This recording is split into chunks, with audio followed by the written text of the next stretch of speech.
Good afternoon, I'm Sangeeta Kandola. Police are continuing their search for a missing Lancashire woman for a 9th day after saying the evidence points to her falling accidentally into a river. But the family of 45-year-old mum Nicola Bulley say they are not ready to accept that conclusion. Her sister said there was no evidence and called it just a theory. Well, Pablo Taylor is in St Michael's where the search is ongoing. Pablo, what's the latest there?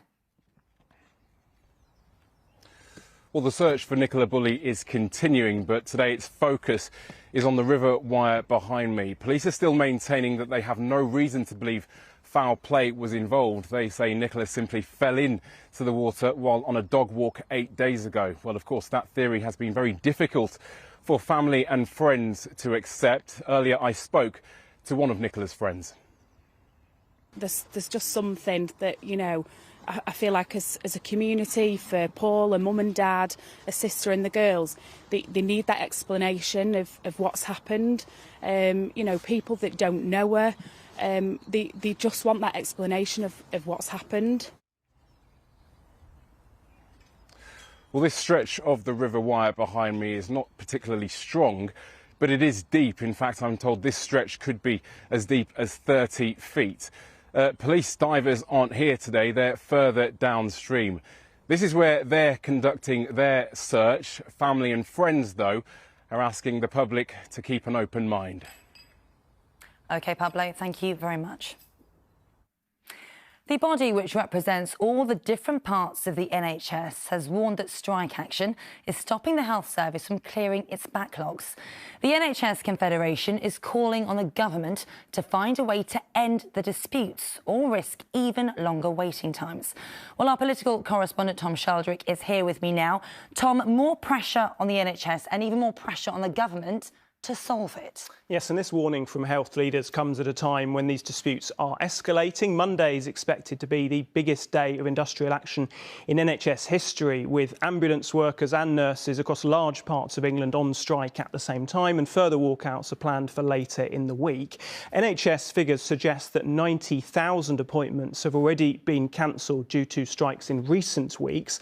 And yes, the NHS Confederation say that it's becoming more difficult to cope with the disruption and that further strikes will make the health service recovery from the pandemic even harder. They've called on the government to show initiative to find a resolution. In response, the Department of Health and Social Care have said that their sympathies are with anyone whose care has been affected, and the Health Secretary has been having constructive discussions with trade unions about next year's pay process. That is a key sticking point, though. The government want to move on to next year. The unions are clearly still arguing that the pay offers for NHS staff this year are not good enough. OK, Tom, thank you very much. Junior doctors are another group of NHS workers considering strike action. They are being balloted over the next fortnight. And today, the British Medical Association released a report suggesting the current pressure on the NHS is putting their health at risk. Alex Isat has the details. An NHS in crisis. Staff shortages, long waiting times and the repercussions of COVID have put pressure on junior doctors who say they feel forced to go to work even when they're sick. In its latest survey of junior doctors in England, the British Medical Association found 71% came to work despite not being well enough, 78% felt unwell due to work-related stress, 81% say their health and well-being has worsened. With more than half complaining there are no basic necessities, such as access to hot food out of hours or places to rest during long shifts, the BMA says trusts are failing in their duty of care. Doctors are leaving the NHS en masse. We've never needed doctors more. We're hearing about waiting times in A&E, 12-hour wait times. And these wait times exist because we don't have enough doctors. Junior doctors in England are currently voting on what could be the first strike action since 2016, with the results expected at the end of the month. You don't want your junior doctors worrying about how they're going to pay their rent that month. The only way you can retain doctors, the only way you can bring back doctors that have left to other countries and professions is restoring their pay.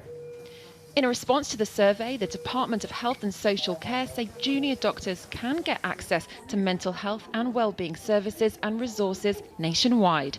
Alex Isat, ITV News. The Pentagon say a second suspected Chinese spy balloon has been spotted, this time over an unspecified country in Latin America. China has denied that another balloon discovered in US airspace yesterday was spying. They say it's a weather balloon that was blown off course, but it's prompted Washington to cancel a diplomatic mission to Beijing. A murder investigation has been launched after a man was found with fatal injuries in a car park on Canvey Island in Essex. Police have urged any witnesses to come forward. Under 50s in England who've not yet had their third COVID jab have 8 more days to get it. The vaccination programme is due to end a week from tomorrow. And a weather warning has been issued by the UK Health Security Agency. The Met Office say a cold snap will hit England from 6 p.m. tomorrow, lasting until Tuesday evening. Temperatures could fall to -3 degrees Celsius across England.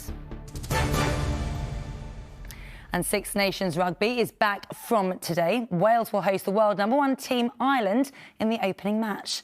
Then England will try to reclaim the Calcutta Cup from Scotland when they meet later at Twickenham.